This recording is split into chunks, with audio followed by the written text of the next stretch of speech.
Hello అండి, ఈరోజు cake order వచ్చేసి పైనాపిల్ ఫ్లేవర్ చేశానన్నమాట. ఈ కేక్ వచ్చేసి ఏం అకేషన్ ఏం లేదు, నార్మల్గా తినడానికని ఆర్డర్ ఇచ్చారు. ఇది గోల్డీ అక్క ఇచ్చింది. లాస్ట్ టైం కూడా నేను ఈ వీడియోలో అక్క గురించి చెప్పాను. ఆ అక్క రెగ్యులర్గా నాకు కేక్స్ ఆర్డర్స్ ఇస్తూ ఉంటుందన్నమాట. ఈ కేక్ వాళ్ళ పాప నార్మల్గా తినడానికని ఆర్డర్ ఇచ్చింది. సో ఈ డిజైన్ అయితే సెలెక్ట్ చేసుకుంది. నేను red colour flowers, rose flowers వేసేసి గ్రీన్ కలర్ పెటల్స్ వేసాను. తర్వాత పైన ఇలాగా డిజైన్ చేసేసాను అనమాట. సేమ్ ఆ కేక్లో డిజైన్ ఎలా అయితే ఉందో అలానే చేసి ఇచ్చాను అనమాట. కాకపోతే అందులో రోజ్ ఫ్లవర్స్ ఫాండెంట్తో ఉన్నాయి. సో ఫాండెంట్ ఎందుకు అక్క, నార్మల్గా తినడానికే కదా అని చెప్పి క్రీమ్తో చేశాను అనమాట.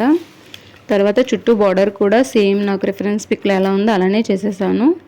సో కేక్ డిజైన్ ఎలా ఉందో కామెంట్ చేయండి ఫ్రెండ్స్. కేజీలో కొంచెం టాల్గా చేశాను అనమాట కేక్. వీడియో నచ్చితే సబ్స్క్రైబ్ చేయండి ఫ్రెండ్స్. ఫైనల్ అవుట్పుట్ అయితే ఇలా ఉంది.